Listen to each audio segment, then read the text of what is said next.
He left her for her best friend on a Monday, and he did it in a hospital lobby, 40 minutes after surgery, while she was still wearing the bracelet. That is where our story begins. Not in a courtroom, not at a dinner table, not in the wreckage of a found text message. It begins under fluorescent lights, with the smell of antiseptic and cold November air still caught in the revolving door, and a woman named Nora Ashford sitting in a vinyl chair with an IV adhesive still taped to the inside of her left wrist, holding an envelope her husband of 11 years had just placed in her hands without waiting for her to fully stand. Marcus Ashford stood before her in his good coat, the charcoal one he wore to closings, and beside him, close enough that their arms were touching, stood Simone Garrett.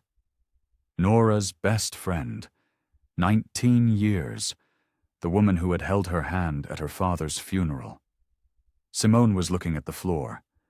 She did not look up once. What neither of them knew, what Marcus, a commercial real estate attorney with 23 years of practice, had somehow never thought to investigate, was that the building they were standing 1 block away from, the building where Marcus kept his office on the 12th floor, the building where he had built his entire professional life, belonged to his wife, had belonged to her for years, along with 33 others just like it, and that on Friday, 4 days from this lobby, 4 days from this bracelet, 4 days from Simone's silence, Nora was scheduled to sign a $2 billion contract with the city of Chicago. Alone, under a company name he had never heard. This isn't just a story about a betrayal. It's about what happens when the woman everyone underestimated was quietly holding the foundation the whole time. If that's the kind of story you're here for, hit that like button right now and subscribe, because this one goes deep. And if you're watching this tonight, drop your city in the comments. You are not alone. Now, to understand what Nora did on Friday, we need to understand what her father built in silence, and what it cost her to trust a man who never once looked down to check whose name was on the deed. To understand what Nora Ashford was carrying into that hospital lobby, you need to understand who put it in her hands. The story begins, the real beginning, the one that made Monday possible. Not in a marriage, not in a courtroom, but in a small office above a dry-cleaning business on Harrison Street in Oak Park, Illinois, where a man named Edward Winslow spent 30 years doing something almost no one knew he was doing. Edward had been a civil engineer by training, and a careful man by nature. He had spent his career calculating load and stress and tolerance, how much weight a structure could bear before it failed, and more importantly, how to build something that would never be asked to find out. He brought that same thinking to everything. His clothes were practical, his car was reliable, his house on Scoville Avenue was modest enough that the neighbors never wondered, and his portfolio, which he built acquisition by acquisition from 1987 onward, was invisible in the way that truly significant things sometimes are, not hidden exactly, but unannounced. Edward believed that visible wealth attracted the wrong kind of attention, and invisible wealth attracted none at all. He had never seen a reason to test the theory in the other direction. By the time Nora was 12 years old, she understood 2 things about her father: that he loved her without condition, and that he did not waste words. He brought her to the Harrison Street office on Saturdays sometimes, not to teach her the business specifically, but to show her how a person could move through the world without making unnecessary noise. She would sit across the desk from him with a book while he reviewed files, and occasionally he would look up and say something she wouldn't fully understand until years later. Once, watching her count the buildings visible from the window, he had set down his pen and said, "The hen doesn't announce the egg, Nora. She just keeps laying." Then he picked his pen back up. That was Edward. A memory surfaced. Nora, at 14, watching him sign a purchase agreement for a 6-story commercial building on West Madison Street, the 4th acquisition that year, the 17th overall.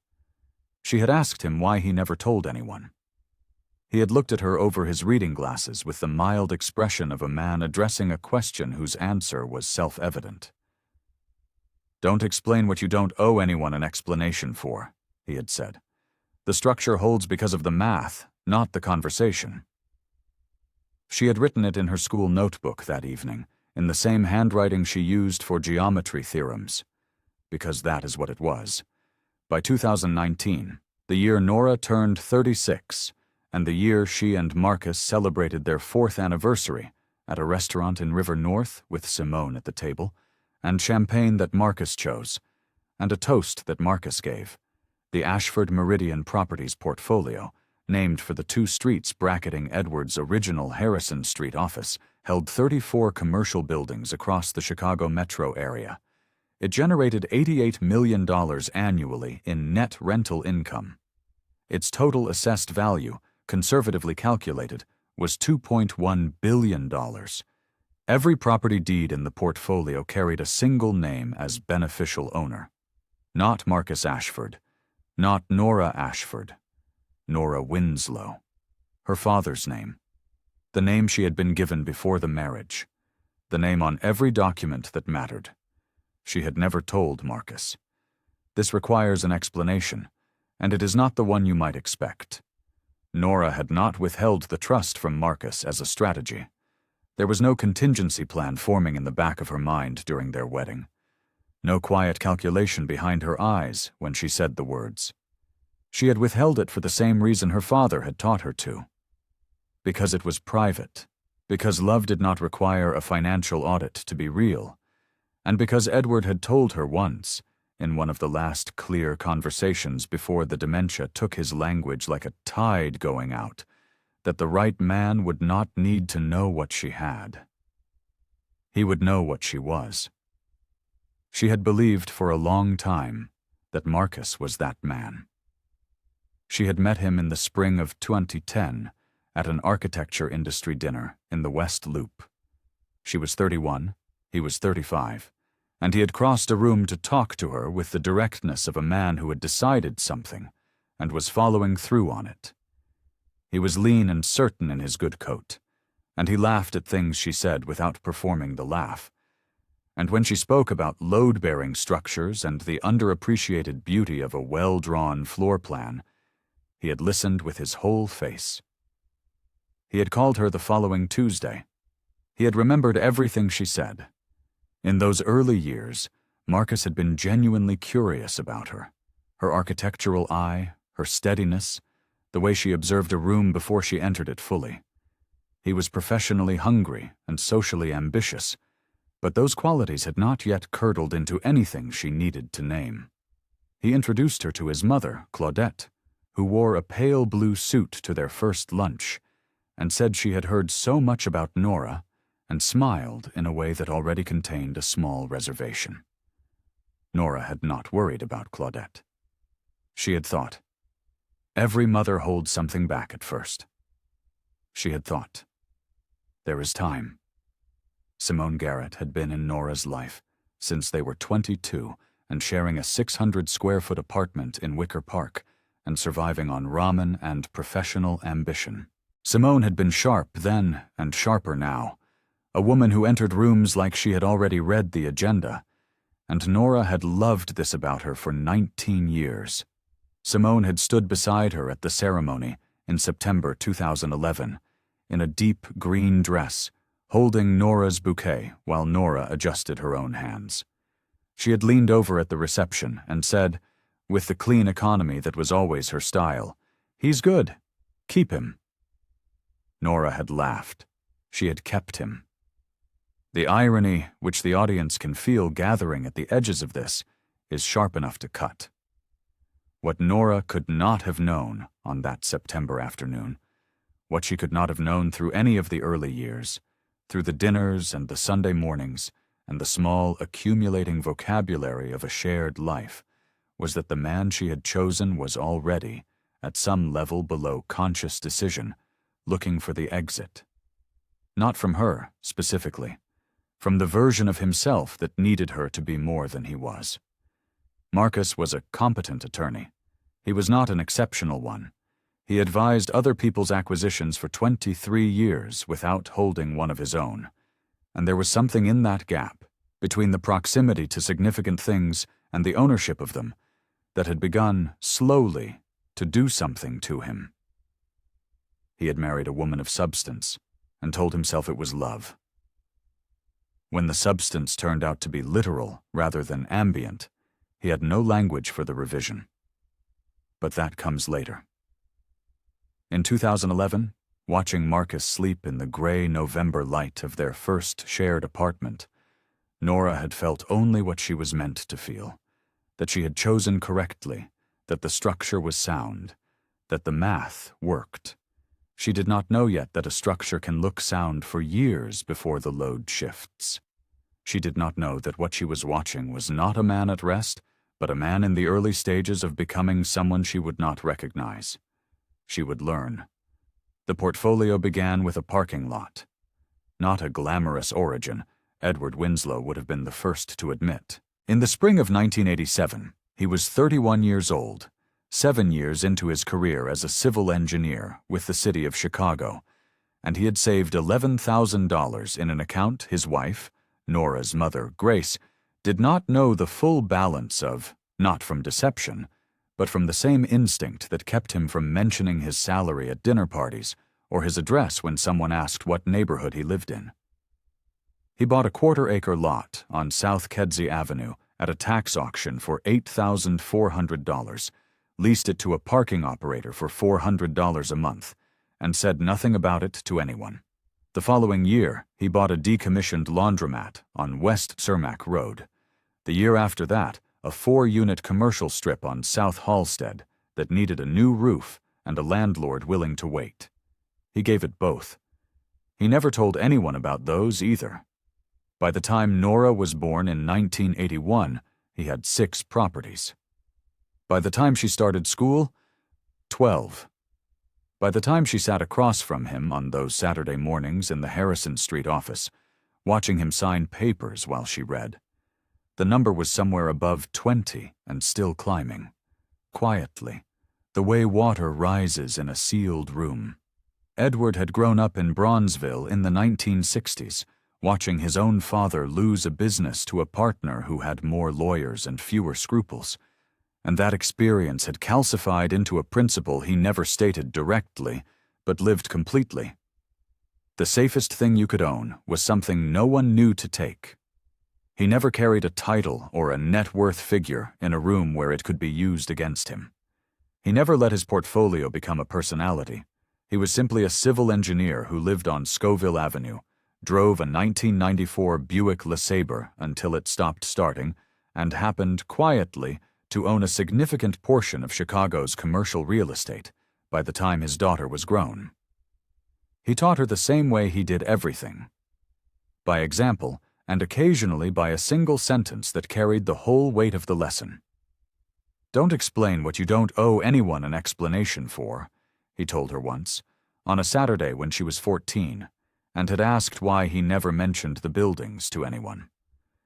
The structure holds because of the math, not the conversation. She had written it in her school notebook that evening.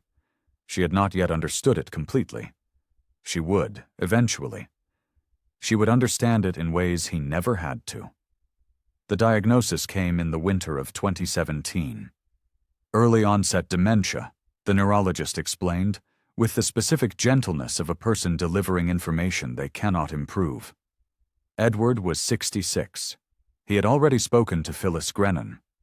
Phyllis had been his estate attorney for 30 years, a compact, silver-haired woman who ran her Oak Park practice from an office above a frame shop on Lake Street, and who had the quality, rare in any profession, of making her clients feel that their most complicated problems were simply interesting puzzles she had already solved in her head. She and Edward had worked together through every acquisition, every restructure, every quiet expansion of what had become, by 2017, the Ashford Meridian Properties portfolio. 34 commercial buildings, $2.1 billion in assessed value, $88 million annually in net income. When he told her about the diagnosis, She had already prepared the trust documents. He signed them in December of that year, transferring beneficial ownership entirely to Nora Winslow. His daughter's name? Her name before any marriage. And he called Nora into the Harrison Street office the following Saturday to explain what he had done. She had sat across the desk from him and listened. He had laid it out with his engineer's precision. The trust structure, Phyllis's role as administrator, the legal separation from any future marital estate, the Delaware registration of the subsidiary entity, Stonewall Properties, LLC, named for his mother's maiden name. That would serve as the operational arm for any active development work Nora chose to pursue. He had slid a folder across the desk. Inside, a single page with the asset schedule, 34 entries in his careful handwriting. At the bottom, a note addressed to her. "The hen doesn't announce the egg, Nora. She just keeps laying. This is yours now. Keep laying." She had pressed her hands flat on the desk to keep them still. Then something shifted. The scene moves forward now, 2 years, to the early months of the marriage. Marcus Ashford in 2011 was genuinely good company. He was quick and curious, and he laughed without performing the laugh. And he had a quality that Nora would later identify as the thing she had loved most and lost first. He paid attention. Not to her portfolio, which he did not know existed, but to her. He remembered the names of the architects she admired. He asked about her volunteer projects on Saturdays. He drove her past buildings and asked her what she saw in them. And when she answered, he listened with his whole face. Simone had stood at their wedding in deep green silk and leaned over during the reception to say simply, "He's good. Keep him." Nora had laughed. The lake had been visible from the venue windows, silver and flat in the September light. She had not told Marcus about the trust, not on their first date, not on their wedding night, not in any of the years that followed. This requires understanding. There was no strategy in the omission, no contingency plan. She had withheld it for the same reason her father had withheld his portfolio from cocktail party conversations. Because it was private, because love did not require a financial inventory to be real, and because Edward had told her, in the last clear conversation before the dementia took his language like a tide going out, that the right man would not need to know what she had. He would know what she was. She had believed Marcus was that man. On a Tuesday morning in the early spring of 2012, she lay beside him in the gray light of their first shared apartment on West Dickens Avenue, watching him sleep with his arm across his face and his breathing slow and even. And she had felt only what a person is supposed to feel in that moment, the particular piece of a decision correctly made. The structure was sound. The math worked.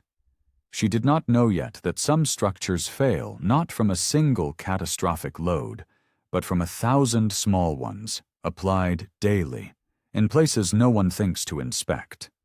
She would learn that, too. The change did not arrive as an event. It arrived as a weather pattern, a slow, barely perceptible drop in pressure that Nora kept attributing to other causes until the day she could no longer remember what the air had felt like before. It began in the 3rd year. Marcus had made partner at Ashford and Crane in the spring of 2014, and something in that achievement, which should have been a settling, a deepening, had instead done the opposite. He became more careful with himself in public, and less careful with her in private. He stopped asking about her volunteer projects at the affordable housing nonprofit on West Madison, where she put in 3 mornings a week doing the structural assessments that the organization couldn't afford to commission commercially. He had once found this admirable. Gradually, he found it inexplicable. "It's not a career," he said one evening. Not cruelly, which was almost worse, just flatly, the way a person states a fact they've grown tired of working around. She had not answered. She had thought of her father signing papers in a quiet office above a dry-cleaning business, and saying nothing to anyone for 30 years. She had thought, some things don't require a defense. Then Claudette became a regular presence at the dinner table, and the commentary acquired a new texture. Claudette Ashford was 71 years old, and impeccably assembled in the manner of a woman who had decided long ago that appearance was the argument she could always win. She arrived to Sunday dinners in pressed blazers and left opinions scattered across the table like silverware, placed with precision, impossible to ignore. Her cruelty never raised its voice. It asked questions. "Are you still doing that volunteer thing, Nora? Isn't it a bit much, giving your time away when there's so much to manage at home?"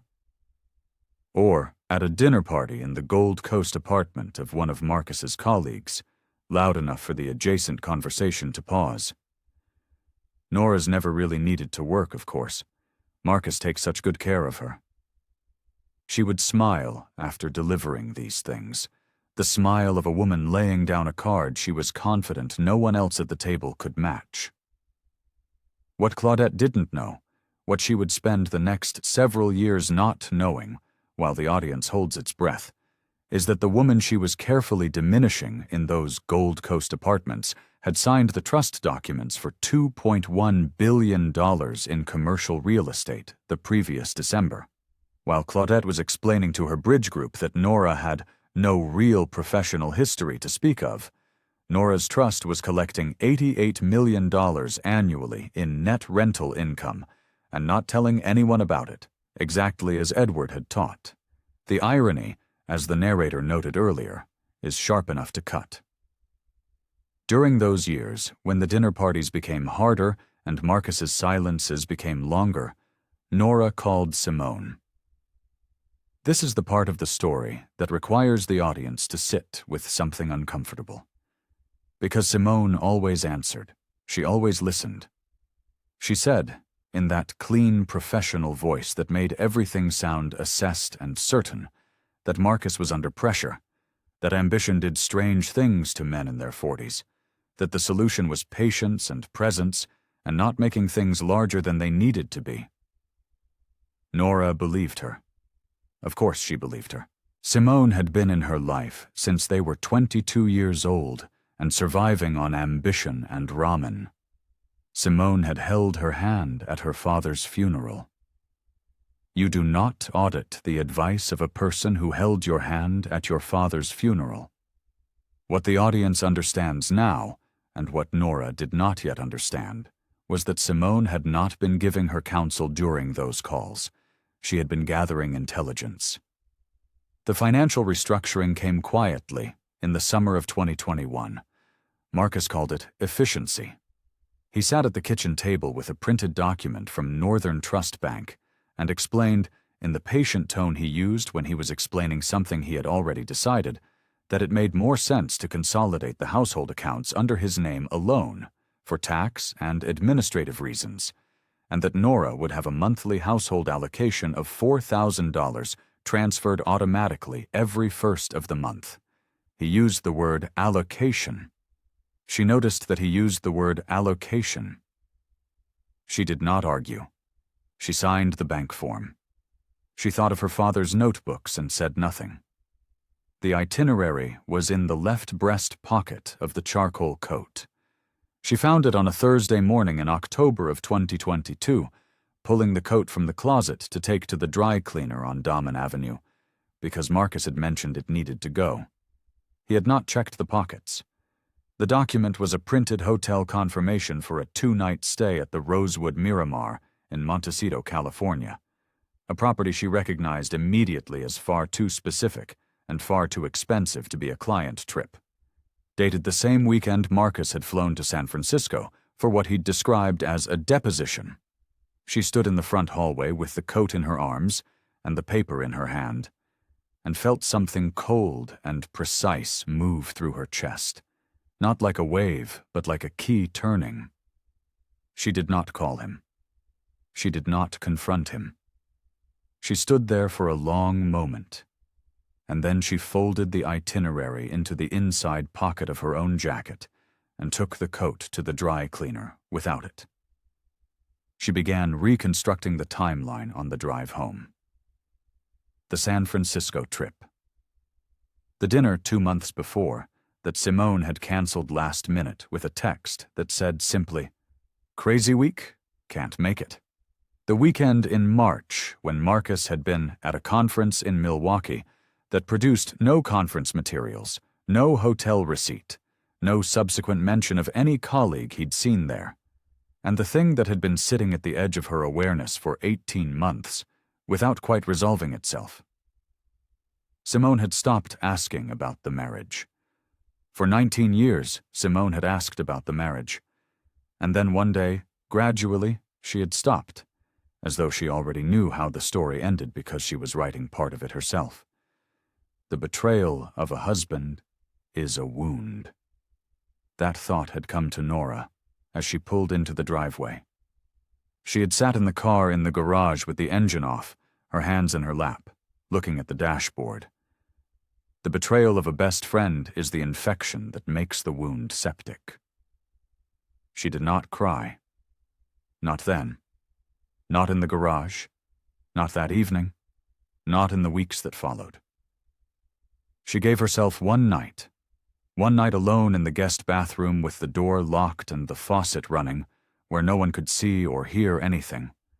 And then she moved back into the marriage, as she had always moved through it, with care and with composure, and with the practiced patience of a woman whose father had taught her that some structures require you to stay still while you figure out what they're actually made of.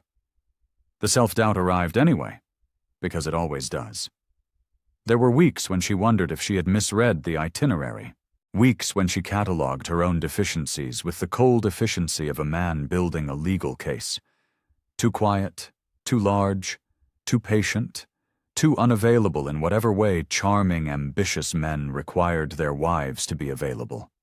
She doubted her instincts before she confirmed them, which was its own kind of dignity, even if it didn't feel like one at the time. Then came the Thursday in November, 1 week before the hospital. They met for lunch at a wine bar on West Randolph Street. Simone's choice, as always, because Simone moved through Chicago as though she had pre-approved every room. She was already seated when Nora arrived, her posture straight, her attention on her phone, and she looked up with the specific warmth of a woman performing ease. They talked about nothing consequential for 40 minutes. Work, weather, a renovation Simone was doing in her Lincoln Park condo. Nora watched her oldest friend's face across the table and understood, with a clarity that arrived without drama, that Simone knew. Not just about the affair, about the envelope, about the filing being prepared at Voss and Heller LLP. At that exact moment, the paper already cut to size, the arguments already assembled. Simone sat across from her and talked about tile samples and said nothing about any of it, and Nora sat across from Simone and said nothing about any of it either. This was her father's teaching, lived at full weight. Don't explain what you don't owe anyone an explanation for. She drove home afterward and stood at the kitchen counter and placed the dry cleaning receipt from October, which she had kept in the inside pocket of her jacket for 6 weeks, folded once, edges precise, on the counter in front of her. She looked at it for a moment. Then she put it in the drawer beside the stove, beside the takeout menus and the spare batteries and the other small things that accumulate in a life shared with someone. She had been alone in this marriage for years. She understood that now, completely, without residue. The question was no longer what was true. The question was what she was going to do with it. But that chapter belonged to Marcus. Clarity without action is still endurance. And Marcus Ashford, it turned out, had been very busy. The letter from Voss and Heller LLP arrived at the house on a Wednesday morning in January of 2023, addressed to Nora Ashford, marked personal and confidential in the upper left corner. It was not the filing, that would come later, but it was the announcement of the filing's architecture. A formal notice that Gerald Voss, senior partner, had been retained by Marcus Ashford in a matter of domestic dissolution, and that his client's position would include a comprehensive financial review of the marital estate. Attached was a single-page introductory letter from a forensic accounting firm called Meridian Valuation Group. She noticed the name, noted the irony privately, said nothing, informing her that their engagement would require her full cooperation in producing personal financial records for the preceding 7 years. Nora read both letters at the kitchen counter, with her coffee going cold beside her. Then she placed them in a folder, the folder in a drawer, and went to her volunteer work on West Madison Street, where she spent the morning assessing the load-bearing capacity of a 50-year-old residential building that a nonprofit was converting to transitional housing. She did not call anyone. She did not respond to either letter. What Gerald Voss and his forensic accountants at Meridian Valuation Group did not know, what they were about to spend the next several months not knowing while constructing their careful case, was that the woman whose financial dependency they had been hired to document had a trust income that would make their entire engagement fee look like a rounding error. While they were building a legal narrative of Nora's smallness, Nora Winslow's portfolio was generating $88 million annually and not mentioning it to anyone. The structure holds because of the math. The math was not the problem. The scene softened briefly, then sharpened again. Claudette accelerated alongside the legal machinery, as she always did, running parallel to Marcus's professional strategy in the social channels he couldn't operate himself without cost. At a dinner in February, hosted by the Hargrove family in Lincoln Park, people Marcus had known since his early career days, Claudette arrived in a cream blazer and deployed the phrase within the first 20 minutes. Nora has never really worked, of course. She's always depended entirely on Marcus. It was said with the specific warmth of a woman sharing a concern, not casting a verdict. The table absorbed it. One woman, Jennifer Hargrove, whose husband ran a commercial development firm that had used Ashford and Crane for 3 consecutive transactions, nodded with the reflexive sympathy of someone who had heard this kind of thing before and had no reason to question it. At a club luncheon in March, Claudette refined the formulation. Nora has no professional history to speak of. Marcus has been extraordinarily patient.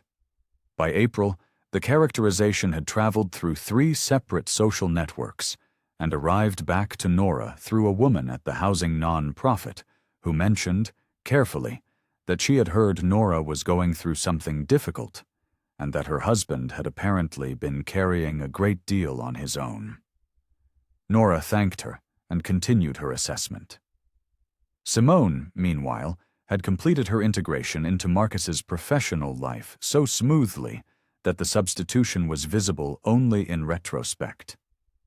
She had begun appearing at Ashford and Crane client events in the fall of the previous year, first as a colleague, then as a presence at the firm's annual dinner in October, where Marcus had stood at the podium and thanked his team, and looked briefly in Simone's direction with the specific quality of a man who is being careful not to look too long.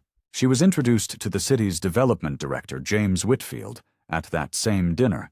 Nora was not present, having said she was tired, which was true in ways she had not yet fully named. Director Whitfield would not encounter the name Stonewall Properties LLC for another 4 months. He would not connect that name to Marcus Ashford's wife for 4 months after that. He was simply doing his job that evening, nodding politely while Marcus made introductions, unaware that he was part of a story someone had already written the ending to without consulting him. Then Marcus opened the family calendar. It was a Tuesday afternoon in late October. He was in his office on the 12th floor of 410 North Michigan Avenue, floors 11 through 15, all of them belonging at that moment to a trust administered by Phyllis Grennan on behalf of Nora Winslow, a fact Marcus had never investigated because it had never occurred to him that his wife owned the building he worked in, and he was reviewing the shared household calendar on his laptop, looking for a date. He found what he needed in the first week of November, a procedure at Northwestern Memorial, scheduled for a Monday morning, with a 2 to 3 hour recovery window noted in Nora's careful handwriting. Outpatient, anesthesia required. He noted the time. He closed the calendar. He picked up his phone and called Gerald Voss. The filing was already prepared. It had been prepared for 6 weeks. What Marcus decided in that moment was not whether to file, but where and when, and a hospital lobby, 40 minutes post-anesthesia, with a nurse at the desk and his mother waiting by the phone, was the answer to both questions. He had thought about it with the administrative precision he brought to difficult contract work. Maximum documentation of her vulnerability, minimum opportunity for a composed response, a witness whose presence would carry its own message. He would bring Simone, not to wound, to establish. The story he was telling with that choice, that she had already been replaced, that the decision was final, that there was nothing to negotiate, required a second person in the frame. He did not think of it as cruelty. He thought of it as efficiency. The audience knows better. On Monday, the 4th of November, at 2:17 in the afternoon, Marcus Ashford walked into the lobby of Northwestern Memorial Hospital in his charcoal closing coat, Simone Garrett at his side, and crossed the lobby to where his wife of 11 years sat in a vinyl chair with an IV adhesive still taped to the inside of her left wrist, her full-figured body soft with the particular exhaustion of anesthesia and recovery, her dark eyes still moving slowly the way eyes do when the medication hasn't fully cleared. He placed the envelope in her hands. He did not wait for her to fully stand. He said, "I filed. The papers are in order. You should retain counsel before responding to anything." Simone looked at the floor. She did not look up once. Marcus's phone buzzed in his coat pocket. He glanced at it and stepped away to take the call, his mother's voice audible for a half-second before he moved out of range. The particular warmth of a woman who had been waiting for a report. The nurse at the reception desk, a young woman named Angela Morris, looked at her computer screen and kept looking at it. The lobby held its fluorescent silence. Nora looked at the envelope in her hands. She looked at Simone's shoes. Good shoes, the kind Simone had always bought carefully, pointing at the floor. She looked at the ceiling for a long moment. Something moved through her chest, not loudly. Her breath caught, then steadied. She thought, 3 days. She did not cry, she did not speak. When Marcus returned from his call and told her that his attorney would be in touch, she nodded once. She watched him leave. She watched Simone follow without looking back. She sat in the vinyl chair with the envelope in her lap until the lobby doors closed, and then she opened it and read the first page with the steady attention of a woman reading a document she had been expecting. The forensic accountant's name was on page 3. Gerald Moss, Meridian Valuation Group. She noted it. She noted the date of the filing. She noted that the shared calendar entry for her surgery was referenced in the accompanying letter as the basis for the timing. Her attorney should be aware, Gerald Voss had written, that his client has attempted to accommodate Mrs. Ashford's recovery schedule in the selection of this date. She read that sentence twice. Then she took out her phone and called a car service. She did not call Simone. She did not call anyone who would ask how she felt. She sat with the envelope in her lap and waited, and when the car arrived, she walked out of the lobby and into the gray November afternoon, and she did not look back either. She had 3 days. She knew exactly how she was going to use them. She was discharged on Tuesday morning at 10:45. She drove herself home. This detail matters. Marcus had not arranged a ride. He had not called the house. Gerald Voss's office had sent a follow-up letter that arrived Monday evening, which Nora had placed on the kitchen counter still sealed, and a voicemail from an associate at Voss and Heller requesting her attorney's contact information, which she had not returned. She drove home from Northwestern Memorial in her own car, in yesterday's clothes, with a discharge summary in her bag, and the incision site still tender beneath its dressing, and she did not stop to explain herself to anyone because there was no one she owed an explanation to. She spent Tuesday in the house, not in collapse, in inventory. She moved through the rooms with the quiet attention of an architect assessing a structure she was preparing to leave, noting what was hers and what wasn't, what held weight and what was decorative. The furniture Marcus had chosen for the living room. Not hers. The painting above the fireplace, a piece from a gallery in River North that he'd bought to impress a client, and then kept. Not hers. Her father's armchair, which she had moved from the Oak Park house after Edward's death over Marcus's mild objection that it was too large for the space. Hers. She sat in it Tuesday evening with a glass of water and felt, for the first time in several days, that she was in the correct room. On Wednesday, she drove to the Oak Park house. She had kept it exactly as Edward left it. Not from sentimentality, exactly, from the practical recognition that the house was part of the Ashford Meridian Trust's administrative address record, and from something she had never quite named, which was that she was not ready to change it yet. The study was as he had left it. Engineering certifications on the wall beside her childhood school photograph, his drafting table pushed against the window, the shelves of annotated notebooks ranked in chronological order from left to right. 40 years of a man's professional thinking, organized by year, each one covered in his close handwriting, calculations, observations, margin notes in red pen. She had read portions of them many times.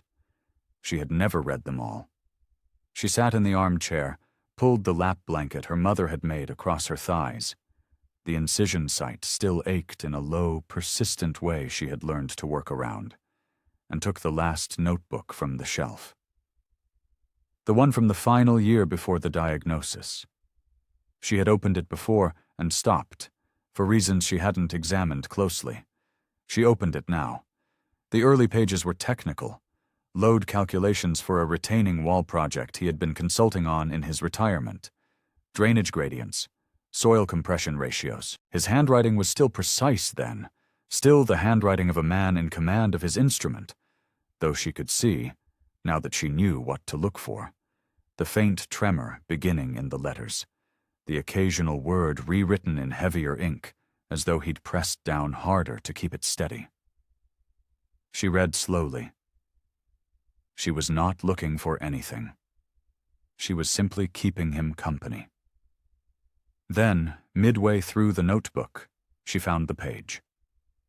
It was a load-bearing calculation for a column foundation, the type of calculation Edward had done 10,000 times in his career, the arithmetic of determining how much weight a single point of support could bear before the structure above it failed. The math filled 3/4 of the page in his usual form. Load values, safety factors, material coefficients. And then, in the bottom quarter of the page, in slightly different ink, darker, written at a different time, clearly added later, 2 lines addressed to her by name. Don't explain what you don't owe anyone an explanation for, Nora. The structure holds because of the math, not the conversation. She had heard these words before. She had written them in a school notebook at 14 and carried them in some part of her mind ever since. But she had never seen them here, in this context, beside a load-bearing calculation, in the handwriting of a man who understood structurally, professionally, as a matter of engineering fact, that the thing holding everything up does not need to announce itself to do its job. He had written it here on purpose. She understood that now with complete certainty. He had written it here, so she would find it in this notebook, in this study, at whatever moment she arrived needing to find it. She sat with the notebook open in her lap for a long time. The house was very quiet. Outside, the November light was going flat and gray over the street, and a single car passed without stopping, and the neighborhood settled into its early evening stillness. Her chest was steady. Her hands were still, Something that had been compressed inside her for a very long time finished its compression and became, instead, simply weight. The kind of weight a structure is built to carry. She was not executing a plan. She was not calculating outcomes or constructing maneuvers. She was simply a woman who had been taught by a careful man that truth was not an argument. It was a foundation. You did not deploy it. You allowed it to be seen. She was ready to allow it to be seen. Then something shifted in the quality of the evening, and she set the notebook on the desk beside her father's photograph. A Saturday morning picture, the Harrison Street office behind him, his reading glasses pushed up on his forehead, and she went to bed. She slept without difficulty for the first time since Monday. The incision site ached distantly, and then did not. On Thursday morning at 8:43, she called Phyllis Grennan. Phyllis picked up on the second ring. Nora said, "I think it's time to let the structure show." There was a pause of perhaps 2 seconds, not hesitation, recalibration. Then Phyllis said, "I've had the binder ready for 2 years. Friday is still Friday?" Nora said, "Yes." Phyllis said, "I'll confirm your attendance with the Development Authority. Wear something you feel correct in." Then she ended the call. That was all. No speech, no strategy meeting, no ceremony. Just 2 women who had been prepared for this moment through different kinds of patience, confirming that the moment had arrived. Nora put her phone in her pocket and went to the study and stood at the window for a moment, looking at the street her father had driven down every day for 30 years. She thought about the notebook on the desk. She thought about a parking lot on South Kedzie Avenue in 1987, and a man who had bought it for $8,400 and said nothing about it to anyone. She thought, "The hen doesn't announce the egg." She went to her closet and found the wool jacket. Deep navy, almost black, with a structured shoulder and a clean line that her father had seen her wearing once, and said simply, "That's the color of a woman who has already decided." She hung it on the back of the door for the morning. She did not need to think about what the morning held. She already knew. Friday had been coming for 11 years. It was ready for her, too. Friday arrived cold and clear, the sky over Chicago the particular pale gray of early November that makes every building look sharper than it is. Nora was at the offices of the Chicago Department of Planning and Development at 121 North LaSalle Street by 8:55. She wore the wool jacket. She carried a single leather portfolio, her father's, dark brown and worn soft at the corners, that held her copy of the Stonewall Properties contract documents, her trust identification, and a photograph of Edward that she had placed there the night before without quite deciding to. Phyllis Grennan was already in the lobby when she arrived, silver-haired and composed in a charcoal coat, holding 2 cups of coffee from the building's ground-floor cafe. She handed one to Nora without ceremony. They rode the elevator to the 14th floor in silence, which was the right kind of silence, the silence of 2 people who have prepared completely and have nothing left to confirm. The conference room was institutional and bright, with a long table and the city's seal on the wall, and a window that looked north toward the lake. James Whitfield, Director of Economic Development, was already seated with his deputy and a paralegal named Corinne Marsh, who had managed the documentation for the North Lakeshore Infrastructure Corridor bid from the city's side across 14 months of review. Director Whitfield stood when they entered and shook Nora's hand with the firm, unhurried grip of a man who understood the weight of the morning. He had met her twice before, at formal presentations for the bid. He had not once met Marcus Ashford in connection with this project. He had no reason to. The contract was 47 pages. Stonewall Properties, LLC, Principal Nora Winslow Ashford. The North Lakeshore Infrastructure Corridor. 4.2 miles. $2.04 billion. The largest municipal development contract awarded in Chicago in 11 years.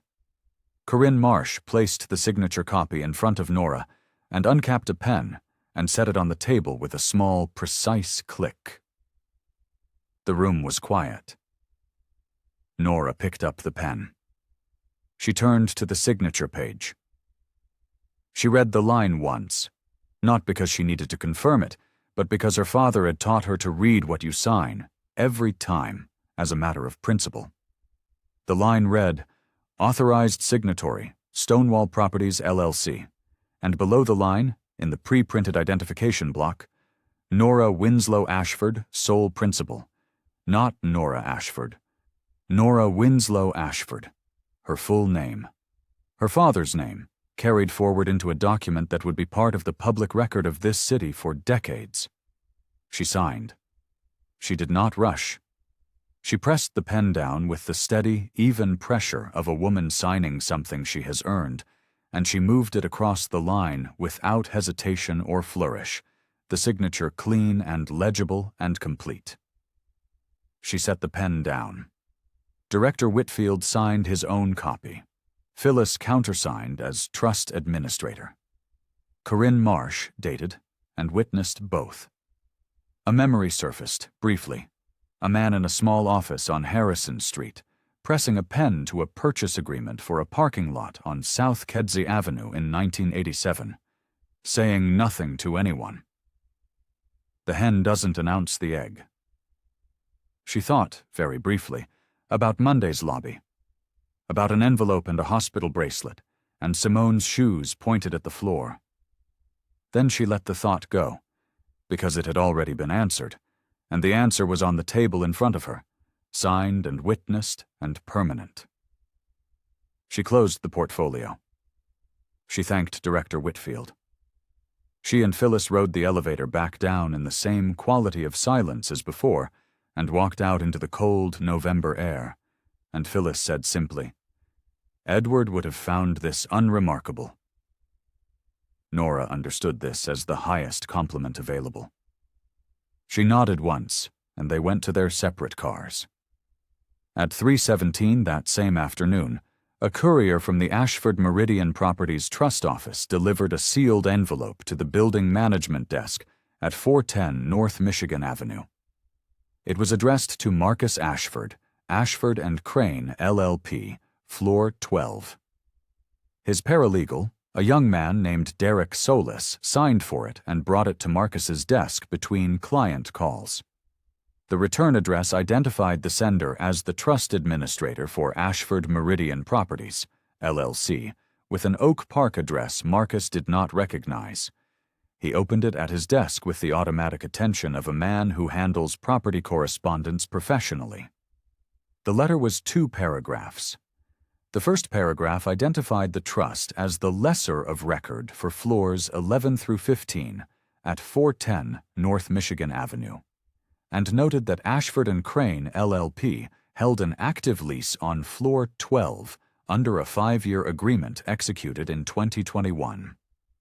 The second paragraph stated, in the precise language of a document designed to be undeniable, that the trust was conducting a routine review of all active leases in light of pending legal proceedings involving the trust's beneficial owner, Nora Winslow Ashford, and that the lessee would be notified of any material changes in the terms or status of the existing agreement.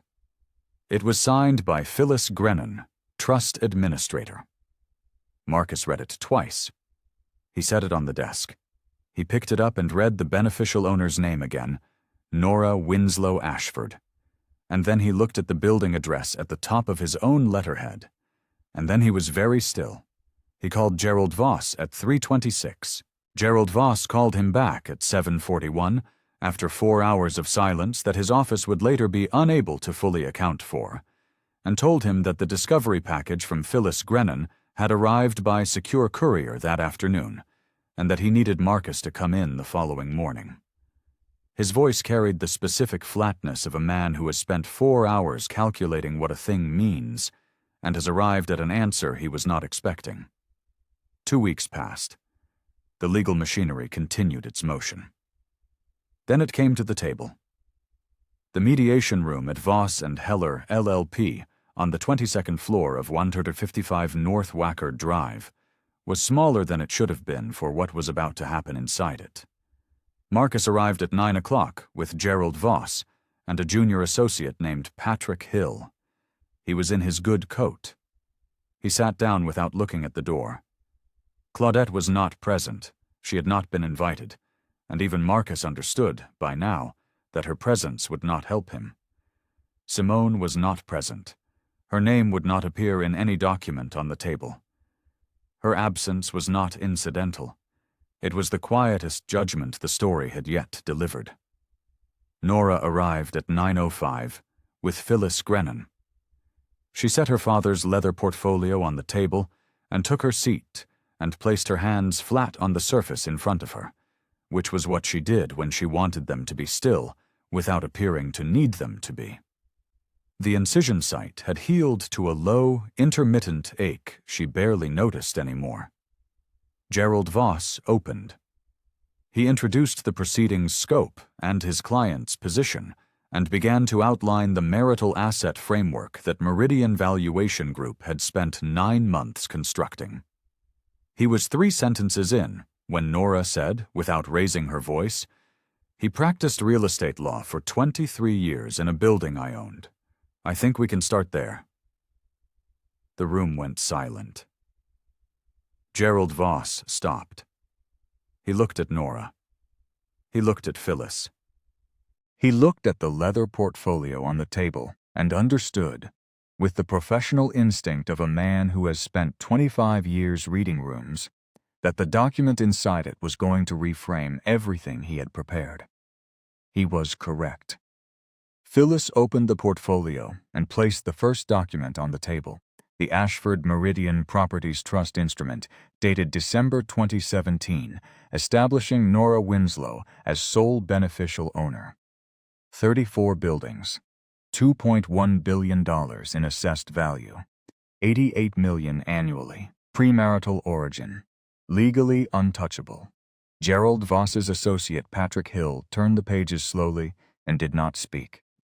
The second document was the asset schedule. All 34 properties, addresses and valuations in Edward's handwriting, then formalized in trust records. The third was the tenancy history for 410 North Michigan Avenue, floors 11 through 15, with Ashford and Crane LLP's executed lease highlighted on page 2. Marcus looked at the lease. He looked at his own firm's name printed above the address of the building he had entered every working day for 3 years. Something crossed his face. Not anger, not the performance of outrage a less honest man might have attempted. It was the specific stillness of a man who has just understood the full geometry of something he should have measured long ago, his jaw set. He did not move. The fourth document was the Stonewall Properties LLC contract execution, North Lakeshore Infrastructure Corridor, $2.04 billion, signed Friday, November 8th. Nora Winslow Ashford, sole principal, witnessed and dated. The fifth was Meridian Valuation Group's own forensic report. Gerald Moss's 9 months of careful work documenting Nora's financial dependency. Now sitting beside a trust income figure that made every number in the report irrelevant. The document built to diminish her. The document that now defined her, in the public record, as the opposite of what it had intended to prove. Gerald Voss sat with his hands on the table for a long moment. He did not attempt to rebut. He was a thorough man, and he had read the discovery package, and he understood what thoroughness looked like when it was not on his side. Marcus said her name once, quietly. In a register had not heard from him before.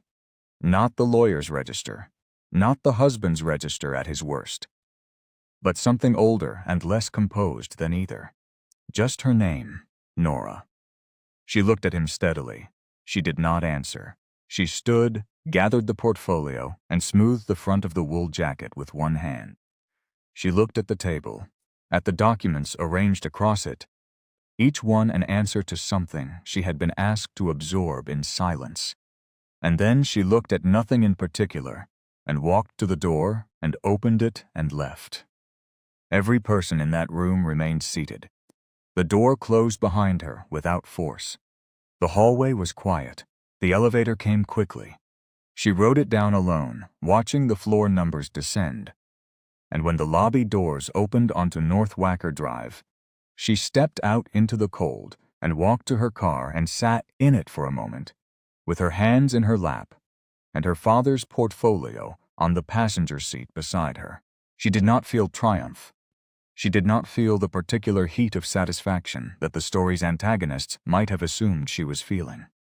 She felt, instead, the specific quality of relief that arrives when something heavy has been set down, not thrown, not dropped, but placed down deliberately, with both hands, on solid ground.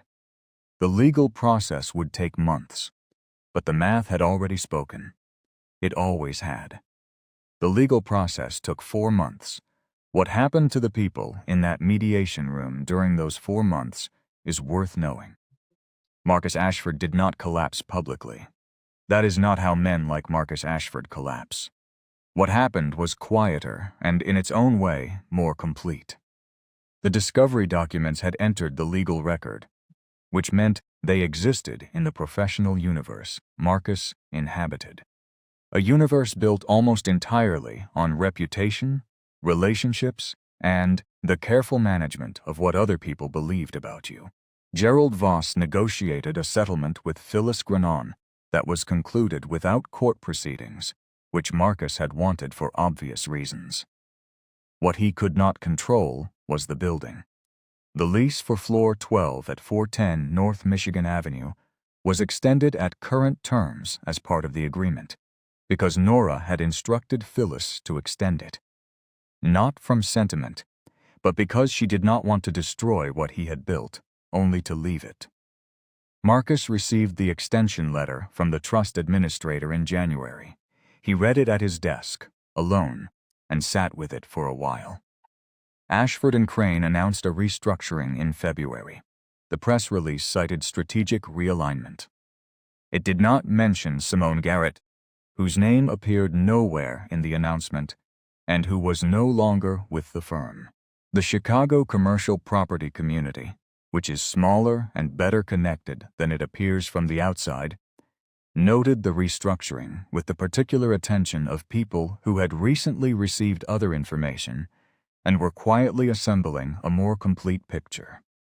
Jennifer Hargrove, whose husband's firm had used Ashford and Crane for 3 consecutive transactions, did not renew the engagement. She did not explain why. She did not need to. Claudette Ashford discovered the full scope of her daughter-in-law's holdings through the same circuit she had used to spread the story of her dependency. The club luncheons, the Lincoln Park dinner tables, the bridge groups where Nora had been efficiently diminished over the better part of 2 years. The network that had carried Claudette's characterizations outward now carried different information back. The woman who had never worked. The woman who held $2.1 billion in commercial real estate and had just signed the largest municipal development contract in Chicago in 11 years. Claudette had built her social position on borrowed authority, her son's name, her son's firm, her son's adjacency to significant things. She found in the spring that the rooms she moved through had rearranged themselves around information she had helped circulate and could not now uncirculate. She did not appear at any legal proceeding. She did not call Nora. Some retreats are not announced. They simply happen. Marcus sent one message in March, through his personal email rather than counsel, which Phyllis flagged and forwarded to Nora without comment. It was 3 sentences. It said that he understood now what he had lost, and that he was sorry, and that he hoped she was well. It was the most honest thing he had written to her in years, and it arrived 4 months too late to be useful. Phyllis responded through appropriate legal channels that all future communications should be directed to her office. Nora did not respond herself, not from cruelty. There was simply nothing the message could give her that she needed, and she had learned from the best teacher she had ever had, not to explain what she didn't owe anyone an explanation for. Simone's letter arrived in late February, handwritten on personal stationery, postmarked from a Lincoln Park address Nora didn't recognize. She opened it at the kitchen counter in the Oak Park house on a Tuesday morning, with her coffee going warm beside her. She read it once, completely, without stopping. Simone had written carefully and at length about remorse, about the specific architecture of a betrayal she had no adequate defense for, about the 19 years that preceded it, and what they had meant to her. It was the most real thing Simone had produced in 3 years. Nora folded it along its original creases and placed it in the drawer of the writing table in the hallway, the drawer beside the spare keys and the takeout menus, and closed the drawer quietly. She did not respond, not from cruelty, from completion. There was nothing the letter could restore, and Nora had not arrived at this point in her life by holding on to things that had already finished. The settlement was executed on the 14th of March. Nora received a structured financial settlement and the Oak Park house. Edward's house, which had never been in Marcus's name, had never been part of the marital estate, and which Phyllis had always described simply as already yours. She moved in that same week, before January's official end date had even passed. Because she was ready, and because the Scoville Avenue house had been waiting for her in the particular way that certain places wait for certain people to finally come home, she restored the study first. She spent a Saturday returning every object to its original position. The drafting table against the window, the notebooks ranked chronologically on their shelves, the engineering certifications on the wall in their original arrangement. She hung her own architecture degree beside them. Not beneath, not adjacent as an afterthought, but beside, level, in a matching frame. The parallel was quiet and deliberate. A civil engineer and the architect his work had made possible, their credentials, sharing a wall in the house he had built his life in, and she had inherited the right to continue. She put his photograph on the desk. Saturday morning, Harrison Street behind him, reading glasses pushed up on his forehead. A man utterly unimpressed with himself. A man who had spent 30 years compounding in silence and asked for nothing in return, except that his daughter learn how to hold what she was given. That evening she sat in the armchair with his last notebook open in her lap.